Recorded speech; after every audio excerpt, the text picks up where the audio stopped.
negeri tersebut. Bagaimana Nabi Ibrahim alaihissalam berdoa dengan doa yang diabadikan oleh Allah Subhanahu wa taala, waj'alni min warathati jannatin na'im. Ya Allah, jadikanlah aku pewaris dari surga yang penuh dengan kenikmatan.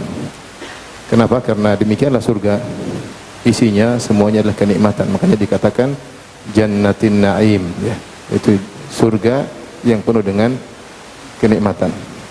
Dan itu juga yang selalu diminta oleh Nabi sallallahu alaihi wasallam, Allahumma inni as'alukal jannah, ya aku mohon kepada Engkau surga.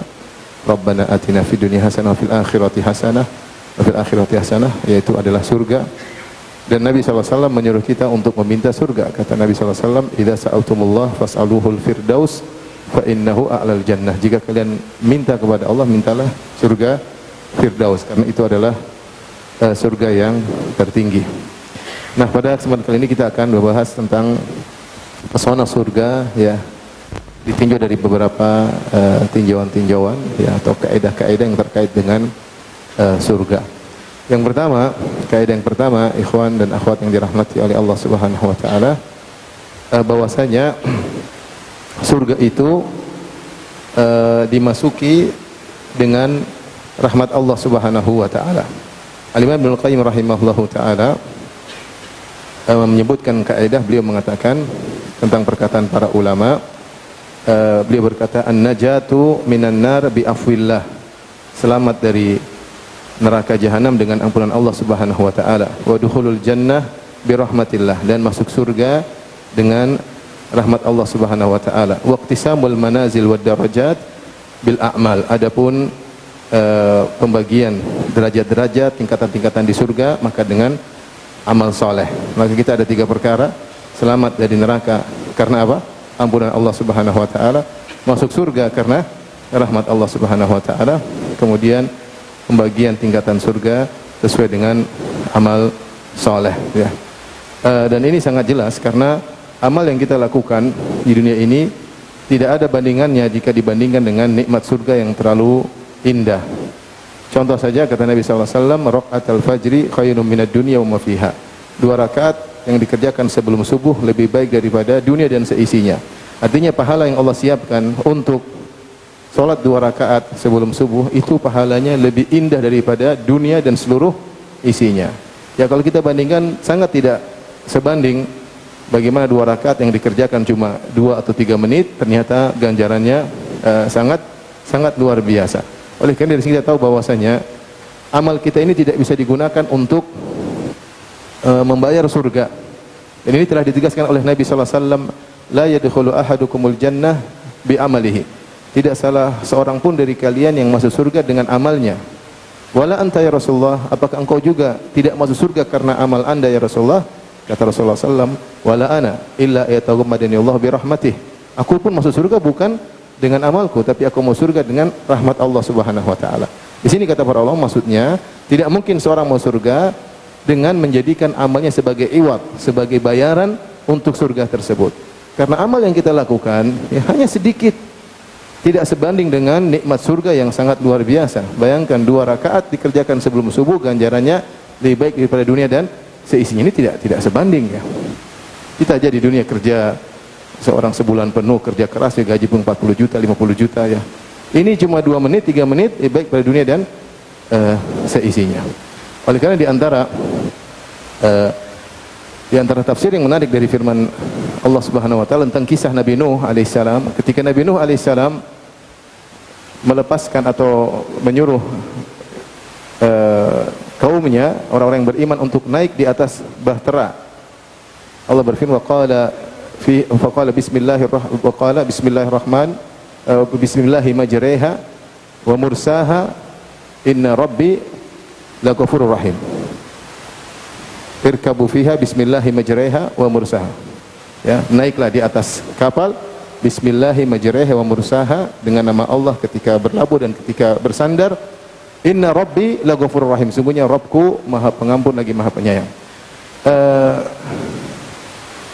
Apa kaitannya Allah Subhanahu wa taala atau perkataan Nabi Nuh alaihissalam menutup firman-Nya, naiklah di atas bahtera, kemudian Nabi Nuh di akhir perkataannya dia berkata, Inna rabbi laghafurur rahim, sungguhnya Rabbku Maha Pengampun lagi Maha Penyayang.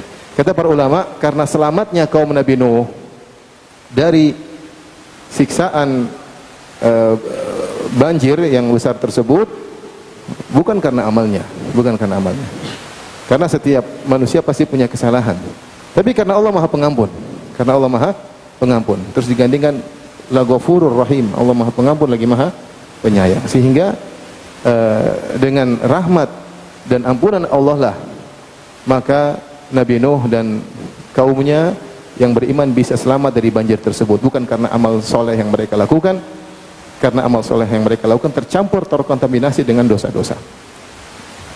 Kemudian juga apa yang dikatakan oleh penghuni surga ketika pertama kali masuk surga, mereka berkata, alhamdulillahilladzi adhaba 'annal hazan inna rabbana laghafurun syakur. Ketika mereka pertama masuk surga, mereka berkata, segala puji bagi Allah kepada Rabb kami yang telah menghilangkan kesedihan dari kami. Inna rabbana laghafurun syakur. Sungguhnya Rabb kami Maha Pengampun lagi Maha membalas kebajikan. Artinya kalau Allah mau dengan setimpal, ya, setiap perbuatan dibalas dengan setimpal, maka kita tidak akan bisa masuk surga, atau mereka tidak bakalan mau surga. Mereka sadar bahwasanya mereka mau surga karena kasih sayang Allah, karena ampunan Allah Subhanahu wa ta'ala. Jika tidak, tentunya apa sih yang kita lakukan, amal kita lakukan tidak ada bandingan dengan nikmat surga yang begitu luar biasa. Nah ini, jadi kita mau surga dengan rahmat Allah Subhanahu wa ta'ala. Tetapi tingkatan di surga itu kembali kepada amal. Dalam ayat yang lain kata Allah Subhanahu wa ta'ala, udkhulul jannata bima kuntum ta'malun. Masuklah surga sesuai dengan amalan kalian, ya. Kulu washrabu hani'am bima aslaftum fil ayyamil khaliyah. Masuklah kalian dalam surga, makan dan minumlah kalian karena amalan-amalan yang pernah kalian lakukan selama di dunia. Ini terkait dengan tingkatan surga. Wa likullin darajatum mimma amilu. Masing-masing mendapatkan derajat berdasarkan amal yang mereka lakukan. Dari sini kita harus tahu bahwasanya surga bertingkat-tingkat, dan tingkatan tersebut adalah konsekuensi dari keadilan Allah Subhanahu wa ta'ala. Allah Maha Adil, maka tentunya Allah tidak menyamakan yang satu dengan yang lainnya. Meskipun hamba-hamba tersebut sama-sama surga, tapi tingkatannya berbeda-beda, dan tingkatan di surga sangat detail. Makanya Allah mengatakan, kullan numiddu haula'i wa haula'i min ata'i rabbik wa ma kana ata'u rabbika mahdzura unzur kaifa faddalna ba'dahum 'ala ba'd walal akhiratu akbaru darajati wa akbaru tafdhila. Kata Allah, kami berikan rezeki kepada yang mukmin, kepada yang kafir, semua manusia kami beri rezeki, dan nikmat pemberian Rabbmu tidak ada yang menghalanginya. Unzur kaifa faddalna ba'dahum 'ala ba'd. Kata Allah, lihatlah bagaimana kami membuat tingkatan bagi penghuni bumi. Ada yang sangat kaya, ada yang setengah kaya, ada yang sok kaya, ya. Ada yang miskin, ada yang miskin di bawah kemiskinan. Kita bisa klasifikasikan bagaimana tingkatan manusia di atas muka bumi. Kata Allah, walal akhiratu akbaru darajatin wa akbaru tafdhila. Di akhirat nanti klasifikasinya lebih detail lagi dan lebih banyak. Karena apa? Karena Allah Maha Adil. Bayangkan untuk pahala jihad fisabilillah 100 tingkatan.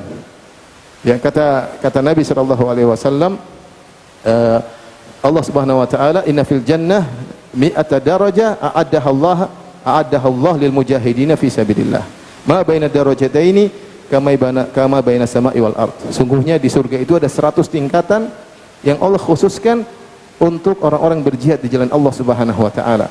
Antara tingkatan satu tingkatan yang lain seperti langit dan bumi. Artinya apa? Ketika Allah mengklasifikasikan para mujahidin detail. Ada yang berjihad ikhlas karena Allah serta dengan pengorbanan harta dan macam-macam. Ada yang pengorbanannya sekian, ada yang keikhlasannya sekian, sampai 100. Kita saja kalau buat klasifikasi 100 kita bingung. Bagaimana mengklasifikasikan 100 derajat mujahidin? Kata Imam Ibnu Hajar rahimahullahu taala, ini juga berlaku bagi amalan-amalan yang lain. Maksud saya menyampaikan hal ini, ikhwan, artinya ketika kita berharap surga, kita berharap rahmat Allah Subhanahu wa taala, tapi kita harus berpacu. Saatnya kita berpacu di dunia, mumpung kita masih hidup, masih bisa beramal, masih bisa beraktivitas, maka berlomba-lombalah, ya. Allah menyuruh kita untuk berlomba-lomba. Wa fi dzalika falyatanafasil mutanafisun. Untuk urusan surga maka bersainglah. Antum bersaing di antara antum ya. Jangan qanaah kalau masuk surga ya. Kalau dunia qanaah, kalau surga jangan qanaah. Bismillah. Ya, terus lomba, tapi jangan hasad. Jangan hasad ya. Berpacu, Allah Subhanahu wa taala suruh bersaing. Karena begitu kita meninggal selesai. Ya. Deposit kita sudah selesai. Kita nggak bisa lagi menambah deposit kita. Dan jangan terpedaya dengan apa yang kita sudah lakukan ya. Sekarang gini, orang apa namanya, kita nggak tahu hakikat seorang.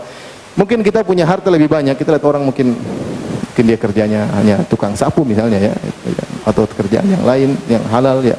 Mungkin kita melihat dengan pandangan rendah. Ya akhi, kenapa ente pandang rendah dia? Belum tentu surga ente lebih tinggi daripada surga dia. Nggak tahu. Siapa yang tahu? Allah Subhanahu wa taala. Antum mungkin ustadz, lihat mungkin ada orang yang hadir, mungkin biasa-biasa tapi dia mungkin berbakti. Kita nggak tahu amal dia. Kita hanya bisa lihat zahir, bisa jadi dia sabar, bisa jadi dia ikhlas, bisa jadi berbakti sama orang tuanya, tidak pernah cerita. Tidak seperti antum yang cerita-cerita ke sana kemari. Publish sana sini, semua kegiatan dipublish. Antum nggak tahu ya. Bisa jadi dia surganya lebih tinggi daripada kita. Oleh karenanya kita hanya bisa berpacu. Sudahlah, berpacu dan jangan merendahkan orang lain. Kita fokus, kita ingin mendapat surga yang tinggi. Baik. Tetapi di antara tafsir para ulama yang menakjubkan, ketika kita tahu bahwasanya kita mau surga karena rahmat Allah, mungkin di surga sana nanti kita nggak enak, mau ini mau anu nggak enak. Makanya dalam ayat yang Allah mengatakan, inna hadza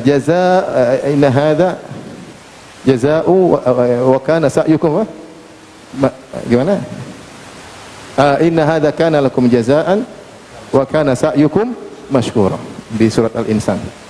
Setelah Allah menyebutkan nikmat surga, Allah mengatakan ini semua adalah balasan bagi kalian dan perbuatan kalian di dunia dibalas oleh Allah Subhanahu wa taala. Kata sebagian ulama, agar ketika seorang di surga dia tidak pekewo untuk menikmati semua nikmat yang Allah berikan. Karena kalau nggak dibilang demikian, dia nggak enak. Waduh, ini saya cuma sholat 2 rakaat dapat kayak gini. Jadi nggak enak, mau bidadari nggak enak, waduh nggak enak. Inna hadza kana lakum jazaan wa kana sa'yukum mashkura. Ini balasan bagi kalian dan perbuatan kalian dibalas dengan nikmat surga tersebut. Sehingga ketika penghuni surga, dia tidak pekewo untuk menikmati kenikmatan yang Allah sediakan. Tapi ini yang pertama. Yang kedua, kaidah yang kedua, ikhwan dan akhwat yang rahmati Allah Subhanahu wa taala, bahwasanya semua orang di surga puas dengan apa yang dia rasakan. Tidak ada yang tidak puas.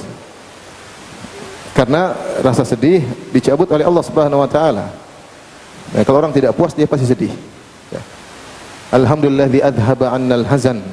Segala puji bagi Allah yang telah mencabut, menghilangkan rasa sedih dari hati-hati kami. Sehingga tidak ada di surga orang yang gelisah, yang khawatir, yang sedih. Kenapa? Karena dia selalu puas dengan kenikmatan yang dia rasakan. Allah Subhanahu wa taala berfirman, "Inna ashabal jannatil yauma fi syughulin fakihun." Kata Allah Subhanahu wa taala, sungguhnya penghuni surga pada hari tersebut, yaitu ketika hari kiamat kelak, fi syughul, mereka dalam kesibukan, fakihun. Fakihun ada dua tafsiran. Yang pertama maknanya naimun, yaitu mereka bersenang-senang dalam kesibukan kenikmatan tersebut. Tafsiran yang kedua mu'jabun, yang mereka takjub dengan kesibukan mereka. Fakihun maknanya mu'jabun, seperti firman Allah Subhanahu wa taala, afara'aitum ma tahruthun a antum tazra'unahu am nahnu zari'un law nasha'u laja'alnahu hutaman fadhaltum tafakkahun. Kata Allah Subhanahu wa taala, terangkanlah kepada kami tentang apa yang kalian tanam, apakah kalian yang menumbuhkan atau kami yang menumbuhkan? Kalau kami berkehendak, kami akan jadikan tumbuhan yang kalian tanam tersebut menjadi kering dan hancur. Fadhaltum tafakkahun, maka jadilah kalian heran, takjub, kok bisa yang tadinya hijau menjadi hancur. Nah, tafakkahun artinya mu'jabun. Artinya apa? Ketika penghuni surga merasakan nikmat yang mereka rasakan, mereka selalu takjub dengan nikmat tersebut, selalu. Karena nikmat yang Allah hidangkan adalah nikmat yang sempurna, ya. Nikmat yang sempurna. Dan penghuni surga senantiasa fi syughul, dalam kesibukan. Dalam kesibukan, sibuk berpindah dari satu nikmat kepada nikmat yang lain. Mereka tidak pernah off, tidak pernah berhenti dari nikmat apapun. Tidak ada bengong, pelengak-pelongok, enggak ada. Pasti dari satu nikmat pindah kepada nikmat yang lain. Makanya Allah sebutkan dengan ibarat fi syughul, dalam kesibukan. Orang di dunia sibuk enggak? Sibuk yang enggak jelas. Hasilnya enggak tahu ya. Terkadang kesibukan tersebut mendatangkan kesenangan sesaat, terkadang mendatangkan kesedihan yang berkepanjangan. Adapun kalau di surga seorang sibuk-sibuk dalam kenikmatan. Makanya Allah mengatakan innal abrara lafi na'im. Sungguhnya orang-orang yang berbuat baik lafi, dalam kenikmatan. Allah tidak mengatakan innal abrara mutanaimun atau la naimun ya. Tapi Allah mengatakan innal abrara lafi, sungguhnya orang-orang yang berbuat baik di surga fi, dalam kenikmatan. Berpindah dari satu kenikmatan yang satu, kenikmatan yang lain, tidak pernah tidak sibuk, selalu sibuk dengan kenikmatan. Dan setiap nikmat yang mereka rasakan yata'ajjabuna minha, mereka semua takjub dengan nikmat. Setiap nikmat apapun, nikmat makanan, nikmat minuman, nikmat tempat tinggal, nikmat apapun yang mereka rasakan, semuanya menakjubkan. Kita di dunia ini kenikmatan bertingkat-tingkat. Ada sesuatu yang menakjubkan, ada yang biasa saja. Contoh makanan. Makanan ada yang nikmat, ada yang masya Allah, ini luar biasa, ini tambah lagi. Itu berarti nikmat yang menakjubkan. Ada yang biasa-biasa saja, nikmat tapi tidak menakjubkan. Lah di surga semua kenikmatan menakjubkan. Saking semuanya menakjubkan, mereka tidak ingin pindah ke kondisi yang lain. Kata Allah Subhanahu wa taala, khalidina fiha la yabghuna anha hiwala. Mereka kekal dalam surga dan mereka tidak ingin berpindah dari posisi tersebut, tidak ingin. Kenapa? Karena mereka sudah nyaman. Nyaman, mau ngapain pindah lagi? Sudah nyaman, semua nikmat menakjubkan. Sehingga timbul pertanyaan, ya Ustadz, apakah mereka tidak cemburu dengan penghuni surga yang di atas? Bukankah surga bertingkat-tingkat? Bertingkat-tingkat tidak? Bertingkat-tingkat. Tapi kemarin saya ditanya sama seorang Ustadz, kalau saya dengan istri saya beda tingkatan gimana? Sekarang udah gak usah mikir, pokoknya mau surga dulu. Masuk surga dulu, nanti urusan belakangan. Sudah sejak awal sudah pikir gimana kalau saya berbeda tingkatan sama istri. Alhamdulillah atau gimana ini maksudnya? Bersyukur atau bersedih? Jadi apakah orang yang tingkat bawah tidak cemburu kepada tingkat yang atas? Tidak ada rasa cemburu, tidak ada rasa sedih. Semua nikmat dengan kenikmatan yang ada ya. Allah yang mengatur psikologi seseorang, dibuat puas oleh Allah Subhanahu wa taala. Makanya sebagian ulama berpendapat, apakah penghuni surga bisa saling mengunjungi jika mereka berbeda tingkatan? Sebagian ulama berpendapat, iya, mereka saling mengunjungi, tapi yang di atas mengunjungi yang di bawah tidak mengunjungi di atas. Diatur sedemikian rupa sehingga mereka puas dengan apa yang mereka miliki. Tidak ada ini kurang, ini enggak.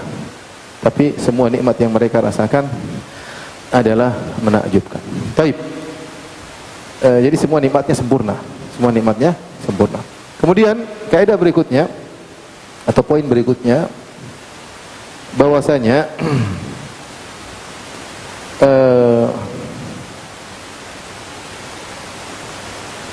tadi saya sambung lagi ya, saya ingatkan lagi tadi bahwasanya penghuni surga tidak pernah off dari kenikmatan ya, sehingga mereka melazimkan mereka tidak pernah berhenti dari merasakan kenikmatan. Karenanya mereka tidak pernah letih, mereka tidak pernah lelah, dan mereka tidak tidur ya. Dalam Al-Qur'an penghuni surga berkata, la yamassuna fiha nasabun wa la yamassuna fiha lugub. Kami di surga tidak merasakan nasab dan tidak merasakan lugub ya. Nasab adalah keletihan ketika beraktivitas, lugub adalah keletihan setelah beraktivitas. Makanya ketika orang-orang Yahudi menuduh Allah Subhanahu wa taala letih setelah menciptakan alam semesta dalam waktu 6 hari, Allah pun beristirahat pada hari Sabtu, hari yang ke-7, maka Allah bantah. Kata Allah, wa laqad khalaqnas samawati wal arda wa ma bainahuma fi sittati ayyamin wa ma massana min lugub. Sungguh kami telah menciptakan langit dan bumi dalam waktu 6 hari. Wa ma massana min lugub. Kami tidak ditimpa dengan keletihan setelah beraktivitas. setelah menciptakan, tidak letih, tidak perlu istirahat. Nah, penghuni surga tidak merasakan nasab, tidak merasakan lugup. Di dunia ini kita terkadang merasakan dua keletihan tersebut. Ketika beraktivitas kita capek, setelah beraktivitas kita juga capek. Terkadang kita beraktivitas kita tidak merasakan keletihan, tapi setelah beraktivitas kita merasakan apa? Keletihan. Lagi main nggak capek, begitu selesai pegel sana pegel sini ya, minta dibekam lah, minta diurut lah ya. Ketika sedang beraktivitas kita enjoy, senang, tapi setelah beraktivitas kita capek. Penghuni surga tidak. Ketika beraktivitas tidak capek, setelah beraktivitas juga tidak capek. Karena mereka tidak capek, mereka tidak perlu tidur. Makanya ketika Nabi SAW ditanya, ayanamu ahlul jannah, ya Rasulullah, apakah penghuni surga tidur? Kata Nabi SAW, tidak ya. An-naum akhul maut, sungguhnya tidur itu saudara kematian ya. Karena kalau penghuni surga capek, berarti nikmatnya lagi off, gitu tidak? Bayangkan lagi main sama bidadari, terus aduh capek, nanti lagi ya. Bidadarinya, wah gimana mas ini, capek kan? Apalagi bidadarinya datang semangat, lagi tidur bangun dong, lagi tidur. Berarti dia off dari apa? Kenikmatan. Ini nggak berlaku dalam kaidah di surga. Nggak ada capek, nggak ada letih. Yang semisal ini adakah di dunia? Ada. Contohnya malaikat. Malaikat tidak makan, tidak minum, mereka tidak pernah letih. La yasamun, la yafturun, kata Allah. Yusabbihuna laila wan nahar, la yafturun. Mereka senantiasa beribadah, bertasbih siang dan malam, tidak pernah capek. Padahal tidak makan, tidak minum. Allah ciptakan malaikat dengan cahaya yang luar biasa energinya, tidak perlu makan, tidak perlu minum, tidak pernah capek, tidak pernah bosan. Apalagi di akhirat kelak, mudah bagi Allah, tinggal kun fayakun. Baik, yang berikutnya ya. Bahwasanya semua yang ada di surga dibandingkan dengan di dunia hanyalah sekedar nama, samanya cuma nama, hakikatnya berbeda. Kata Ibnu Abbas radhiyallahu anhu, ma min syai'in fid dunya mimma fil jannah illa asma. Tidak suatu pun yang ada di surga dibandingkan dengan di dunia kecuali hanya sekedar nama ya. Namanya saja sama namun hakikatnya berbeda. Sehingga ketika kita mendengar suatu kenikmatan yang ada di surga, jangan kita bayangkan seperti yang ada di dunia. Karena cuma namanya saja yang sama. Hakikatnya berbeda. Sudah. Allah telah mengatakan dalam hadis qudsi, a'adatu li'ibadiyas salihin ma la ainun ra'at wala udhunun sami'at wala khatara ala qalbi bashar. Aku menyiapkan bagi hamba-hambaku yang saleh kenikmatan di surga yang tidak pernah dilihat oleh mata mereka, tidak pernah didengar oleh telinga mereka, dan tidak pernah terbetik dalam benak mereka. Artinya kenikmatan tersebut di luar nalar manusia.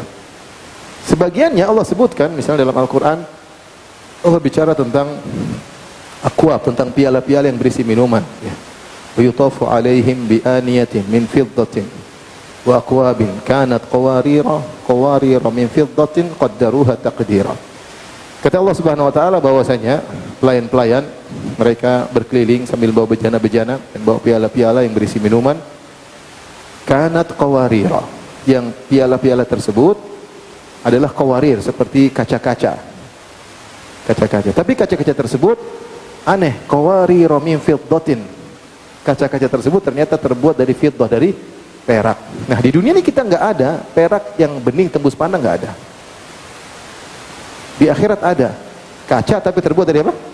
Perak. Nggak ada. Kaca terbuat dari logam ya. Kalau kaca ya kaca, logam ya logam. Tapi Allah mengatakan qawarira min fiddah, kaca dari perak. Sudah, gimana ya, kita nggak tahu ya. Kita nggak bisa bayangkan, maksud saya. Itu baru bayangkan gelas aja nggak bisa, apalagi bayangkan bidadari ya. Gelas aja salah bayangin.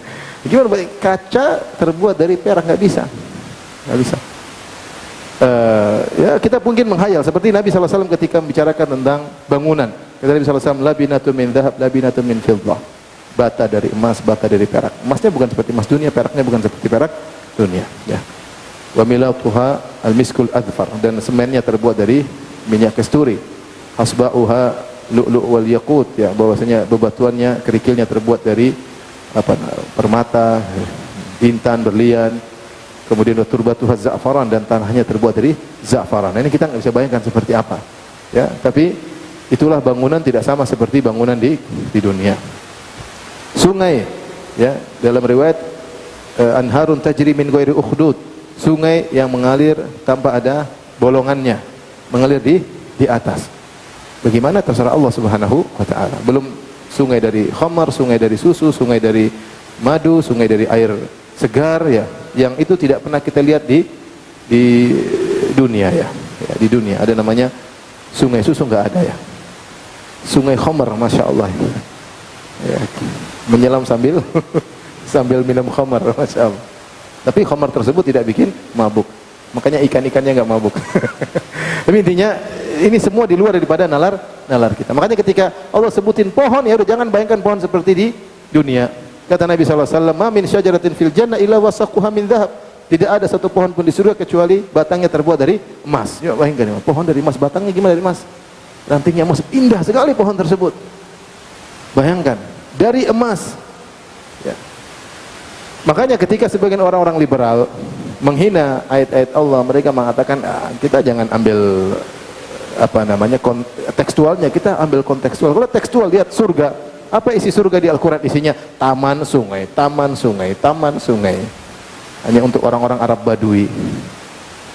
Kita bilang pertama bantahan pertama, bahwasanya taman dan sungai tidak seperti taman di kampungmu. Tidak sungai di kampungmu yang penuh kotoran, enggak. Taman ini ada bidadarinya, bukan taman kosong. Terus pohonnya juga macam-macam. Jadi pikiran macam-macam, taman sungai, taman sungai. Ya akhi, taman tidak seperti taman yang kamu lihat. Taman spesial, taman yang isinya macam-macam, luarnya macam-macam, isinya macam-macam. Sungainya bukan seperti yang kau bayangkan. Ini pertama. Yang kedua, sampai sekarang manusia terfitrahkan untuk suka dengan taman. Lihat sampai sekarang orang masih pergi ke Puncak Bogor, orang-orang kaya yang sampai orang-orang yang dari luar negeri datang ya. Orang-orang, saya pernah pulang dari Belanda, saya pergi ke Belanda, ada pengajian gitu. Pulangnya mungkin orang Indonesia cuma saya sama istri sama anak. Yang lain semua orang Belanda. Kita jauh-jauh ke Belanda, orang Belanda pada kesini. Karena mereka cari tabi'ah, mereka cari natural yang ada di Indonesia. Ya. Orang senang dengan pantai, senang dengan, sampai sekarang orang suka dengan hal tersebut. Jadi intinya apapun yang kita bayangkan tidak sama dengan hakikatnya, ya, tidak sama dengan hakikatnya, dan akal kita terbatas untuk membayangkan. Apalagi ketika Allah Subhanahu wa taala menyebutkan tentang wanita, tentunya di luar daripada nalar kita ya. Kata Nabi SAW, "Lau anna imra'atan min ahli jannah itala'at ala ahli dunya la adha'at ma bainahuma." Seandainya ada seorang wanita surga nongol di dunia, maka akan menerangi antara langit dan bumi. Artinya kalau Banjarmasin atau kota mana lampunya mati, kemudian bidadari nongol, nyala semuanya, terang benderang ya, luar biasa. Gara-gara cahaya dari wajah bidadari tersebut ya. Wala mala'at ma bainahuma riha, bukan cuma itu, bukan cuma cahaya yang menerangi, bahkan aroma wangi tubuhnya ya, dari bumi sampai ke langit. Ini di luar nalar kita. Apa benar? Ya, mudah bagi Allah. Allah cuma kun ya, mudah bagi Allah. Apa maksudnya? Allah Maha Kuasa, Tuhan kita Maha Kuasa ya. Kata Nabi SAW, wala nasifuhu ala ra'siha khairu minad dunya wa ma fiha. Kerudung yang ada di atas kepalanya lebih baik daripada dunia dan seisinya ya. Itu baru kerudungnya, apalagi lesung pipitnya ya. Memang lesung pipit Allah alam ya. Belum matanya, belum ininya, kayak macam-macam, belum bibirnya, belum hidungnya, belum yang lainnya. Tapi intinya ini semua di luar nalar kita. Allah pernah menciptakan suatu makhluk di dunia ini yang ketampanannya di luar nalar, Nabi Yusuf alaihissalam. Ini contoh pernah terjadi di zaman masa lampau, bagaimana Allah membuat lelaki sangat tampan. Yang kata Nabi SAW, laqad u'tiya syatral jamal. Sungguhnya Yusuf telah diberikan setengah ketampanan. Setengah ketampanan. Di antara para ulama yang berpendapat ketampanan dunia setengahnya buat siapa? Yusuf. Antum seperberapa wallahu alam ya. Intinya tampan luar biasa. Saking tampannya sampai wanita-wanita ketika melihat Nabi Yusuf, Allah kabarkan wa qatta'na aydiyahunna, mereka potong tangan-tangan mereka. Karena mereka sadari, karena histeris, karena saking terpesona melihat tampannya Yusuf. Bahkan kalau kita baca tafsir Al-Qurtubi, ada yang lihat Nabi Yusuf langsung haid, ada yang lihat Nabi Yusuf langsung pingsan, ada yang potong-potong tangan, akhirnya mereka nggak sadar ya. Dan itu di luar nalar mereka. Wa qulna hasya lillahi ma hadza basyara, kata mereka ini bukanlah manusia, in hadza illa malakun karim, ini malaikat yang mulia. Ini Contoh, Allah pernah menciptakan manusia yang sangat tampan, yang buat wanita tidak kuasa melihat lelaki tampan tersebut. Bagaimana lagi dengan yang ada di surga? Yang ada di surga, maka tidak bisa kita bayangkan, meskipun sama-sama namanya wanita, tapi hakikatnya berbeda. Jadi jangan bayangkan kalau wanita surga sama dengan wanita di kampung kita. Jangan dibayangkan. Tentu sangat jauh berbeda ya. Sampai Nabi SAW mengatakan tentang beningnya tubuh wanita bidadari, kata Nabi SAW, kabiduha mir'atuhu, bahwasanya hatinya sang bidadari adalah cermin bagi suaminya. Artinya kalau suaminya di depan istrinya, dia bisa melihat wajahnya di hati istrinya. Jadi bukan basa-basi ya. Kalau kita bilang kamu selalu di hatiku, itu gombal kalau di dunia. Tapi kalau di akhirat beneran, suaminya di depan istrinya, maka nampak wajahnya di hati istrinya. Kabiduha mir'atuhu, bahwasanya hati sang istri cermin bagi sang suaminya. Sampai Nabi SAW menyebut tentang bagaimana bening dari betis bidadari tersebut ya, wa yura mukhu saqaihi min wara'il lahm minal hasan. Kata Nabi SAW, terlihat yang sumsum betisnya, sumsum kakinya, di balik dagingnya, karena saking cantiknya. Karena kalau Nabi mengatakan terlihat sumsum di balik dagingnya, ini pikirannya setan ya, setan. Sumsumnya kelihatan, ngeri. Dan makanya Nabi untuk menghilangkan persangkaan yang salah, dia mengatakan minal husni, karena saking saking indahnya. Intinya semua kenikmatan yang ada di surga di luar daripada nalar seseorang. Baik, ini terkait dengan kenikmatan surga. Di antara kenikmatan surga terkait dengan penghuni surga, Allah Subhanahu wa taala ya menyebutkan bahwasanya penghuni surga ya, akan merasa menjadi seorang raja ya. Kata Allah Subhanahu wa taala, wa idza ra'aita thamma ra'aita na'iman wa mulkan kabira. Kalau engkau melihat dalam surga, engkau akan melihat kenikmatan wa mulkan kabira, engkau melihat kerajaan yang besar. Allah mengatakan wa idza ra'aita thamma ra'aita na'iman. Kapan kau melihat di surga, kau pasti melihat kenikmatan. Jadi surga tidak ada yang kita lihat kecuali semua kenikmatan. Atas, bawah, kanan, kiri, kemanapun kita memandang isinya kenikmatan. Kalau di dunia tidak, kita kadang melihat pandangan yang menyedihkan, terkadang melihat pandangan yang menjengkelkan, terkadang melihat pandangan yang menakutkan. Banyak hal yang bisa, dan terkadang ada pandangan yang menyenangkan. Di surga enggak semua yang kita pandang menyenangkan. Kemudian wa mulkan kabira, dan kau akan melihat kerajaan yang besar. Kerajaan yang besar. Setiap kau lihat surga, kau akan melihat itu kerajaan yang besar. Kenapa? Karena setiap penghuni surga benar-benar raja. Setiap penghuni surga benar-benar raja. Di antara dalil akan hal ini, Rasulullah SAW menggambarkan, menjelaskan tentang adna ahlil jannati manzilah.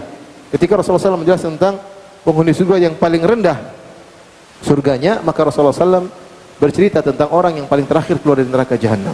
Hadis yang masyhur yang kata Allah, idhab fadkhulil jannah, pergilah engkau masuk surga. Wa yukhayyalu ilaihi annaha mal'a, kemudian dikhayalkan kepada dia bahwasanya surga sudah penuh. Kemudian dia balik, ya Rabbi wajadtuha mal'a. Ya Rabb, aku dapati sudah penuh. Mau tinggal di mana lagi? Kata Allah, idhab fadkhulil jannah, pergi, masuk. Dia pergi lagi, dikhayalkan kepadanya bahwasanya sudah penuh. Dia balik lagi, ya Rabbi wajadtuha mal'a, enggak ada tempat. Mungkin dia pas dipagar, udah penuh, enggak tahu. Suara banyak, dia pikir sudah enggak ada tempat. Di mana lagi? Karena orang semua pada bergembira. Akhirnya Allah mengatakan, apakah kau ridha jika saya memberikan kepada engkau lakad dunya wa asyrat amsalihah, bagimu adalah dunia dan 10 kali lipatnya. Maka dia mengatakan, ya Rabbi atahza bi wa anta rabbul alamin. Ya Allah, kau ngejek aku, kau kan Tuhan, enggak pantas ngejek aku. Sudah penuh, kamu dikasih surga 10 kali lipat dunia. Kata Allah, aku inni ala kulli syai' qadir, aku mampu untuk melakukan apa yang aku kehendaki. Jadi ternyata penghuni surga paling rendah, luas kekuasaannya 10 kali lipat apa? Dunia. Raja atau bukan? Raja. 10 kali lipat dunia dia punya areal kekuasaannya. Dan dengan penuh kenikmatan, dengan penuh kemewahan. Maka benar seluruh penghuni surga pasti raja. Pasti raja. Makanya inilah penghuni surga yang paling levelnya paling rendah. Antum mau nggak masuk surga dengan level seperti ini? Mau nggak? Siapa yang mau angkat tangan? Di masjid kita aminkan. Ada yang mau? Ada yang mau? Pede banget emang. Mudah-mudahan kita minta yang tinggi ya. Tapi yang penting masuk surga. Kalau bisa yang tinggi tertinggi, ngapain kita minta yang rendah? Tapi inilah gambaran bahwasanya penghuni surga adalah raja. Di antara tafsir wa mulkan kabira, para sebagian salaf menafsirkan istidzanul malaika, itu izin malaikat. Malaikat kalau mau ketemu penghuni surga mereka minta izin.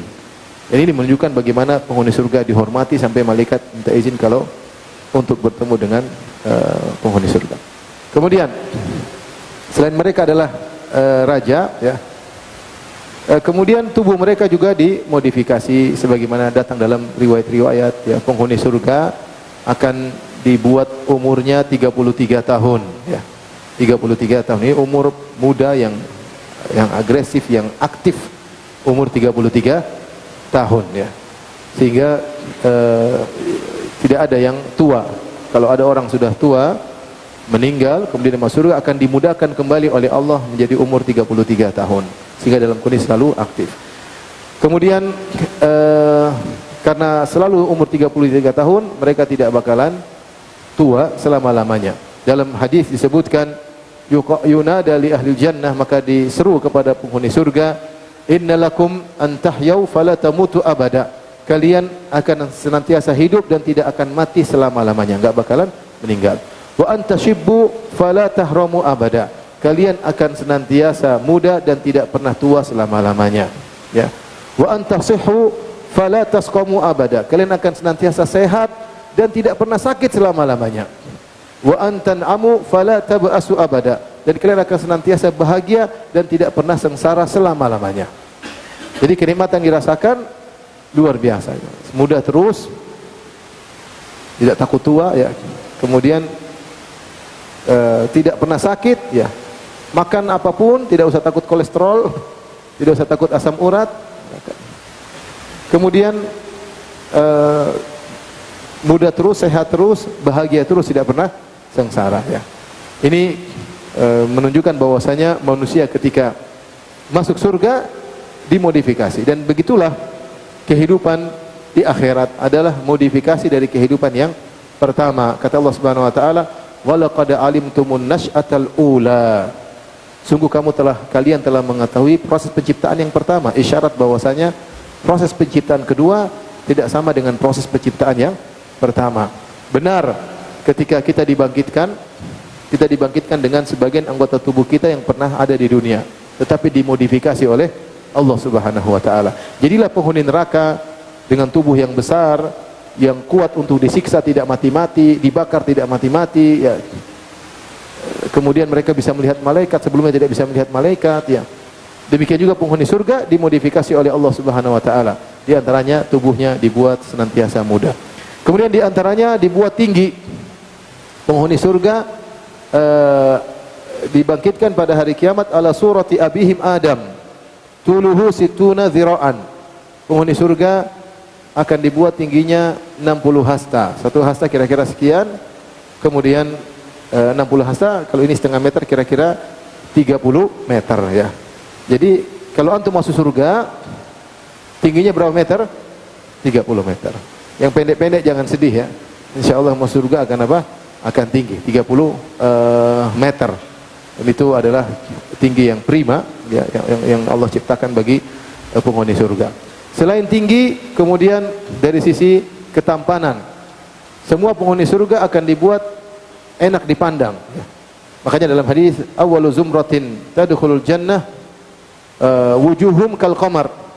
Kata Nabi SAW, rombongan yang pertama kali masuk surga wajah mereka seperti rembulan. Itu dibuat tampan. Rembulan itu gambaran ungkapan orang Arab menunjukkan ketampanan. Walladzina yalunahum, kemudian orang yang setelahnya kal kaukabid durri, seperti bintang yang bercahaya terang. Jadi Orang-orang yang mau surga, wajah mereka akan dijadikan tampan, laki-laki dijadikan tampan, meskipun masih tersisa malamih, masih tersisa raut wajah yang aslinya. Artinya masih bisa dibedakan. Si fulan meskipun wajahnya sudah dimodifikasi, tapi orang masih tahu ini adalah si fulan. Ibarat anak kecil, kalau kita melihat dia masih kecil, kemudian kita bertemu lagi 10 tahun berikutnya, dia sekarang umur 5 tahun, kita ingat wajahnya. 10 tahun kemudian kita ketemu lagi, kita masih bisa kenal, oh kamu yang dulu ya, meskipun sudah berubah, dia sudah dewasa, rahangnya sudah besar, sudah mungkin ada keluar jenggot, atau intinya badannya sudah tegap, tapi kita masih ingat kamu dulu yang kecil, masih ada ciri khas wajahnya. Demikian ketika penghuni surga dirubah, wajahnya menjadi tampan semua, tetap saja ada ciri khas wajahnya. Demikian juga para wanita ketika masuk surga akan menjadi cantik jelita, akan menjadi cantik jelita. Bahkan sebagian ulama berpendapat bahwasanya wanita dunia kalau masuk surga lebih hebat daripada bidadari, lebih hebat dari bidadari, karena mereka melalui ujian-ujian yang ada di dunia ini, sehingga ketika mereka masuk surga mereka diberikan ya, fisik yang lebih hebat daripada para bidadari. Jadi bapak-bapak kalau masuk surga, insya Allah masuk surga, amin ya rabbal alamin ya. Ketemu istri-istri ya tidak seperti sekarang yang alhamdulillah ya. Ya, alhamdulillah. Alhamdulillah ya. Akan berubah, akan apa? Berubah, lebih cantik, lebih menawan, lebih menarik dan seluruhnya. Kemudian selain dirubah fisiknya, ya kemudian di antara fisiknya tidak akan ada dirubah juga akhlaknya. Makanya kata Allah Subhanahu wa taala, wa azwajum mutahharah, istri-istri yang disucikan. Azan kan? Azan dulu berarti. Azan dulu. Azan dulu kenapa?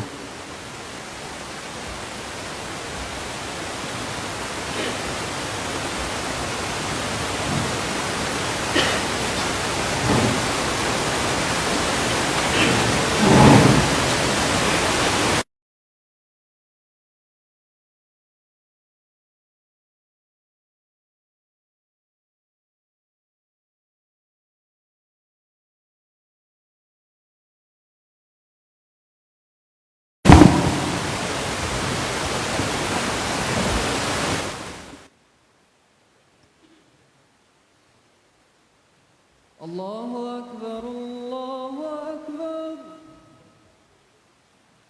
Allahu Akbar, Allahu Akbar. Asyhadu an la ilaha illallah.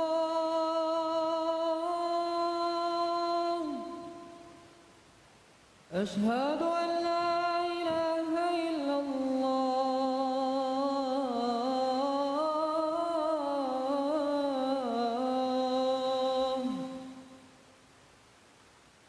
أشهد أن محمدًا رسول الله.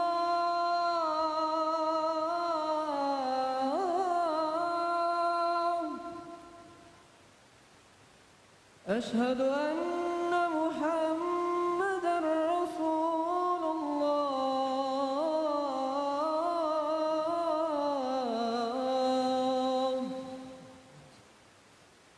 حي على الصلاة.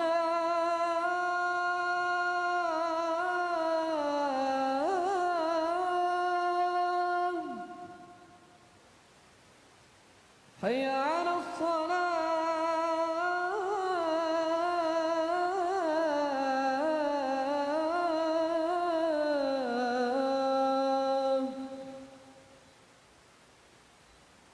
حي على الفلاح.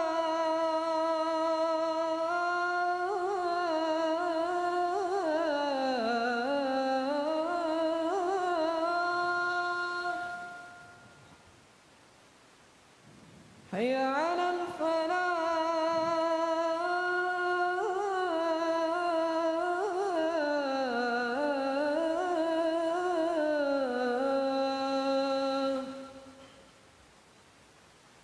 الله أكبر، الله أكبر. لا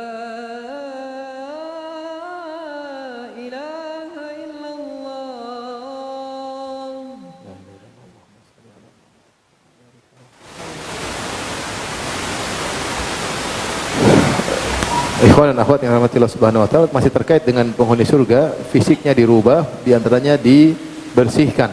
Oleh karenanya ketika Rasulullah SAW menyebut nama penghuni surga, atau Allah mengatakan wa azwajum mutahhara, istri-istri yang disucikan. Di antaranya disucikan secara fisik dan disucikan secara akhlak. Disucikan secara fisik disebutkan oleh Nabi SAW bahwasanya penghuni surga la yabsukun wa la yataghawwatun wa la yabulun wa la yamtakhitun. Bahwasanya penghuni surga tidak beringus, penghuni surga tidak buang ludah, penghuni surga tidak buang air kecil, penghuni surga tidak buang air besar ya. Kemudian juga intinya tidak ada hal-hal yang bau dari tubuh mereka, bahkan tubuh mereka semuanya adalah harum minyak kasturi. Oleh karenanya ketika mereka makan maka tidak ada kotoran ya, tapi hanya sekedar mereka sendawa, kemudian mengeluarkan bau yang wangi ya. Jadi tidak ada kotoran sama sekali dari penghuni surga. Makanya dalam hadis atau dalam riwayat kata Nabi sallallahu alaihi wasallam atau kata Ibnu Abbas radhiyallahu anhuma, innal rajula la yu'aniku al-hawra min ahlil jannah sab'ina sanah la yamalluha wa la tamalluhu. Sungguhnya seorang lelaki penghuni surga memeluk istrinya dari kalangan bidadari selama 70 tahun. Dia tidak bosan dalam pelukannya tersebut. Sang lelaki tidak bosan kepada istrinya, istrinya tidak bosan kepada suaminya. Dalam dekapan 70 tahun dalam kenikmatannya. Kalau ada baunya pasti enggak betah ya. Jadi kita peluk di dunia sejam sudah enggak betah, apalagi 70 tahun ya. Pasti berubah aromanya sedikit demi sedikit dan semakin parah ya. Jadi penghuni surga dibersihkan ya. Kemudian juga dibersihkan secara perangai. Dibersihkan artinya semua akhlak penghuni surga menyenangkan. Tidak ada namanya sakit hati, tidak adanya salah ngomong, tidak ada saling jengkel-jengkelan, tidak ada. Karena Allah sudah mencabut kedongkolan dalam hati mereka. Wa naza'na ma fi sudurihim ikhwanan ala sururin mutaqabilin. Kami cabut segala penyakit dada mereka. Jadilah mereka ala sururin mutaqabilin, di atas dipan-dipan mereka saling berhadap-hadapan. Ini gambaran oleh Allah Subhanahu wa taala bagaimana penghuni surga kalau bertemu di antara mereka dengan penuh kegembiraan karena semua tutur kata mereka menyenangkan. Tidak seperti di dunia, kita kalau ketemu teman terkadang kita enggak enak ngobrol sama dia, terkadang teman kita ngobrol sama kita sambil main HP, tidak perhatian karena mungkin tidak ada kelezatan ngobrol sama kita. Tapi ketika di surga, kata Allah, ala sururin mutaqabilin, saling berhadap-hadapan, mereka ngobrol. Karena dalam obrolan mereka merasakan apa? Kelezatan. Kata-kata mereka menyenangkan. Bahkan Allah sebutkan, meskipun mereka minum khamar tersebut tidak menyebutkan kata-kata yang salah. Yatanaza'una fiha ka'san la lagun fiha wala ta'thim. Mereka minum khamar, tapi tidak ada kata-kata yang sia-sia, apalagi kata-kata yang menimbulkan dosa, itu menyakitkan hati orang yang diajak berbicara. Jadi enggak ada di surga salah ngomongnya nyelekit, enggak ada. Semua omongan menyenangkan kalau mereka bertemu saling berhadapan karena perangai mereka sudah dibersihkan oleh Allah Subhanahu wa taala. Tidak ada penyakit hati, tidak ada dendam, tidak ada dongkol, ya. Urat dendam sudah diputus oleh Allah Subhanahu wa taala. Urat cemburu sudah diputus oleh Allah Subhanahu wa taala. Sehingga kalau seorang lelaki memiliki istri lebih dari satu, ketika masuk surga semuanya tidak ada dongkol-dongkolan di antara mereka. Enggak ada ya. Semuanya bahagia ya. Yang kasih bahagia Allah Subhanahu wa taala ya. Di antara perangai istri-istri yang Allah sebutkan bagi penghuni surga, yang Allah sebut dalam Al-Qur'an, insyaallah mengatakan istri-istri qasiratut tarf, mereka menundukkan pandangan, kemudian maqsuratun fil khiyam, mereka di dalam kemah-kemah menanti penghuni-penghuni surga. Jadi semua berakhlak baik. Ya, ini di antara kenikmatan-kenikmatan yang terkait bagi penghuni surga ya. Tentunya ada kenikmatan-kenikmatan yang lain yang mungkin kita sebutkan juga, misalnya yang menunjukkan terkait dengan penghuni surga adalah pelayan-pelayan. Pelayan-pelayan ketika Allah sebutkan, kata Allah, wa yatufu alaihim gilmanun lahum ka'annahum lu'lu'un maknun. Dalam ayat yang lain, wa yatufu alaihim wildanun mukhalladun idza ra'aitahum masibatahum lu'lu'an manthura. dan berkeliling di sekitar penghuni surga pelayan-pelayan. Pelayan-pelayan tersebut Allah sifati dengan gilman, Allah sifati dengan wildan, yaitu anak-anak. Wildanun mukhalladun, yang abadi selalu sebagai anak, tidak pernah bertambah menjadi tua, tidak pernah. Kenapa? Karena pelayan ketika dalam kondisi anak-anak enak untuk diperintahkan sana kemari karena dia posisinya anak-anak. Beda kalau pelayannya om-om, kan gak enak, om ambilin minuman gak enak. Tapi kalau anak-anak, dia dan anak-anak gesit ya. Jadi mereka wildanun mukhalladun, anak-anak dan senantiasa dalam kondisi anak, tidak pernah menjadi tua. Idza ra'aitahum hasibtahum lu'lu'an mansura. Kalau kalian melihat mereka, kalian menyangka apa namanya? Lu'lu', apa namanya? Dulu apa bahasa Indonesia? Yang dalam permata. Mutiara. Lu'lu'an mansura, seperti mutiara yang tersebar, artinya jumlah mereka banyak. Terus Allah mengatakan juga, wa yatufu 'alaihim ghilmanul lahum ka'annahum lu'lu'un maknun. Berkeliling di sekitar mereka anak-anak kecil yang seperti permata yang tersimpan. Kata para ulama, sebagian tafsir mengatakan, kalau pembantunya saja putihnya sudah seperti mutiara yang tersimpan. Tersimpan artinya putihnya tersebut tidak terkontaminasi dengan warna-warna yang mengotori. Tersimpan. Ketika dibuka benar-benar putih, bersih, murni, tidak terkontaminasi. Tidak seperti kita di dunia. Putih, ada tai lalatnya, terkadang tai lalatnya 2, 3 ya. Terkadang ada merah-merahnya, terkadang ada bentol-bentolnya, terkadang ada jerawatnya, terkadang ada sopaknya, terkadang ada gatal-gatalnya. Apalagi ungkapin semuanya. Tapi kalau putih di akhirat tidak ada, semuanya bersih. Kata para ulama, kalau pembantunya saja begitu, apalagi majikannya, paham? Kalau pembantunya saja begitu, apalagi apa? Majikannya ya. Jadi ini kembali kepada kenikmatan yang Allah berikan secara fisik terkait dengan penghuni surga. Kemudian penghuni surga selalu dalam kondisi nyaman, tidak ada sejid, tidak ada khawatir, tidak ada ketakutan. Mereka minta apa saja dikabulkan. Allah berfirman, ya, walakum fiha ma tashtahi anfusukum walakum fiha ma tad'un. Bagi kalian di surga kala apa yang kalian hasratkan dan apa yang kalian tad'un. Tad'un dalam ayat yang lain Allah mengatakan apa namanya? Inna ashabal jannati al-yawma fi syughulin fakin hum azwajum fi dhilali muttaqi'un lahum fiha fakihatun wa lahum ma yad'un. Yad'un ini bukan Allah mengatakan yad'un, maka ada khilaf tentang makna firman Allah yad'un atau walakum fiha ma tad'un. Tad'un karena Allah tidak mengatakan walakum fiha ma tad'un atau yad'un, tapi pakai idda'a, yadda'i, yad'un.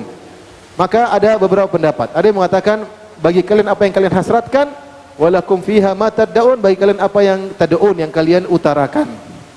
Menghasratkan dapat, utarakan juga dapat. Ada yang mengatakan tad'un artinya tamannaun. Apa yang kalian angan-angankan, ingin langsung Allah kasih. Belum ngomong sudah dikasih. Ya, belum ngomong sudah dikasih. Ada yang mengatakan tad'un dari iddia, apa yang kalian dakwahkan. Kita di dunia kan, saya punya ini, ternyata enggak punya. Banyak orang gitu kan. Tapi di surga kalau kita ngaku-ngaku, pengakuan kita dikabulkan semuanya. Saya punya ini, ada beneran. Saya punya ini, ada. Ayo ngaku-ngaku sekarang. Punya. Di dunia kita sering ngaku-ngaku enggak punya. Di akhirat kamu ngaku apa saja dapat. Ya. Walakum fiha ma tad'un. Apa yang kalian hasratkan, makanya sampai sebagian ahli tafsir mengatakan kalau seandainya penghuni surga melihat ada burung terbang, tiba-tiba lihat burung, tiba-tiba dia pingin burung tersebut dia makan dalam kondisi dipanggang, tahu-tahu langsung jatuh depan dia, jadi sudah terpanggang. Dia tinggal makan. Ketika dia sedang makan, tiba-tiba dia pingin rasa lain, goreng berubah jadi goreng. Pokoknya apa sih yang dihasratkan dikabulkan. Dikatakan sebagian salaf kepada sebagian salaf, apa yang kau hasratkan? Apa yang kau hasratkan kalau mau surga? Saya berhasrat ada awan yang lewat, kemudian turun hujan, hujannya hujan bidadari. Allahu Akbar. Hasratnya bagus. Allahu Akbar. Sudahlah. Oke, sampai sini saja ya.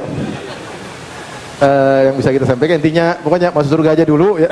Kalau masuk surga, insyaallah apa saja yang diinginkan akan diberikan oleh Allah Subhanahu Wa Taala. Demikian yang saya sampaikan. Allah Taala alam bisawab. Kalau ada yang bertanya, saya persilakan. Silakan panitia.